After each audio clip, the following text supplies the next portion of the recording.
और यदि मानते हो तो हिंदुस्तान में सभापति महोदय, हिंदुस्तान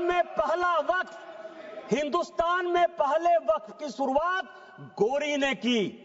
यदि गोरी ने हिंदुओं के संपत्ति को लूटा और उसी में से 2 विलेज, कहां लिखा है? इतिहास है, इतिहास के पन्ने से आप नहीं लड़ सकते हो।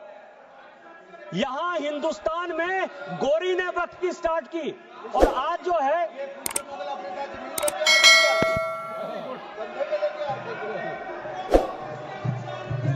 माननीय, मैं आप शहर को एड्रेस कीजिए, बाकी लोगों को। मैं सभापति महोदय, मैं दूसरी चीज आपको कह रहा हूं, इस देश में यह वक्फ एक्ट आया कैसे? ये जिन्ना को पाकिस्तान बनाने का जिम्मेवार मानते हैं या नहीं मानते? पहले इन लोगों से ये पूछ लीजिए सर, फिर मैं बोलूंगा। यदि जिन्ना को मानते हैं, ये मैं पेपर लेकर आया हूं सर। 1910 में कांग्रेस पार्टी ने मुंबई से एक रिजर्व सीट जो मुस्लिम की गई, उससे जिन्ना को मेंबर ऑफ पार्लियामेंट बनाया और उन्होंने 1911 में मुसलमान वक्फ बोर्ड बनाया। ये प्राइवेट आदमी ने बनाया, जिन्ना ने बनाया, जिसने पाकिस्तान बनाया और आज फिर वक्फ के नाम पर ये इस देश का बंटवारा करना चाहते हैं।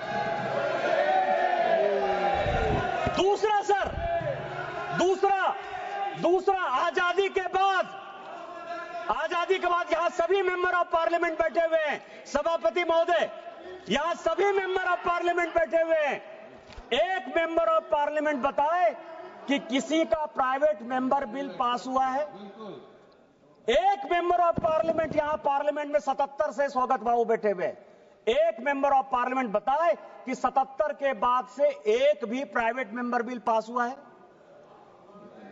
मेरा पास हुआ है, इसलिए मुझे पता है कि मेरा रिजोल्यूशन पास हुआ है।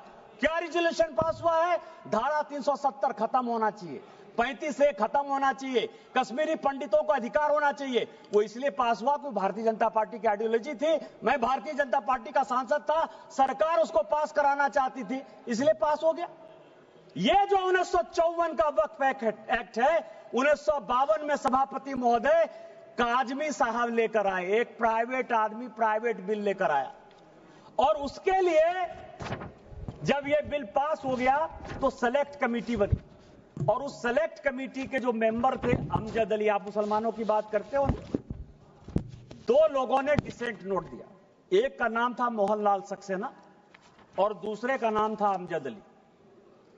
उन दोनों ने कहा, सब कागज लेकर आया हूं, कि अगेंस्ट द कॉन्स्टिट्यूशन है, अगेंस्ट द आर्टिकल 14-15 है, अगेंस्ट द कॉन्स्टिट्यूशन का जो आर्टिकल 25 है उसका वायलेशन है। लेकिन कांग्रेस मुसलमानों के एपीजमेंट की पॉलिटिक्स के कारण इस बिल को पास कराना चाहती थी और यह प्राइवेट मेंबर बिल के तौर पर एक वक्त बिल आया। क्या आप गैर सरकारी बिल को जो है सरकारी बिल बनाकर इतने दिनों तक मुसलमानों के लिए एक अधिकार की बात करोगे? किस तरह की राजनीति कर रहे हो आप? तीसरा जो है अध्यक्ष महोदय, तीसरा जो सबसे इंपॉर्टेंट है, जो अनुराग जी ने कहा कि पूरी दुनिया में हमसे ज्यादा मुसलमान इंडोनेशिया में,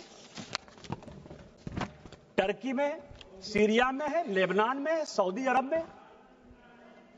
आप यह बताइए कि इस देश में संविधान की बात बहुत करते हैं हम लोग, संविधान की शपथ लेते हैं, मैं भी संविधान लेकर यहां बैठा हुआ, यह संविधान है। इस संविधान में अमेरिका सेकुलर है या नहीं है? अंग्रेज सेकुलर थे कि नहीं थे? आप नॉर्थ ब्लॉक चले जाइए, साउथ ब्लॉक चले जाइए, प्रधानमंत्री के ऑफिस चले जाइए, राष्ट्रपति भवन चले जाइए, पुराना संसद भवन चले जाइए, आपको सब जगह गीता का श्लोक दिखाई देगा। एक चीज उर्दू में नहीं लिखा हुआ है, एक चीज संस्कृत में नहीं लिखा हुआ है। अमेरिका का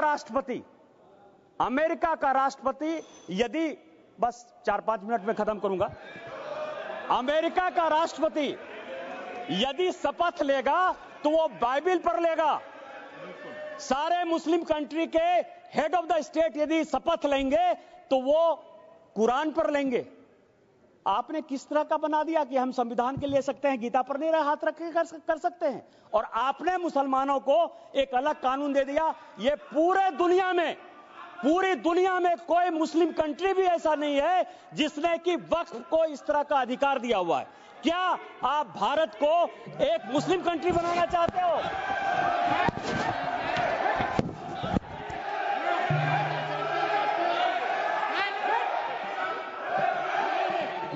मैं सभापति महोदय इस सदन की जानकारी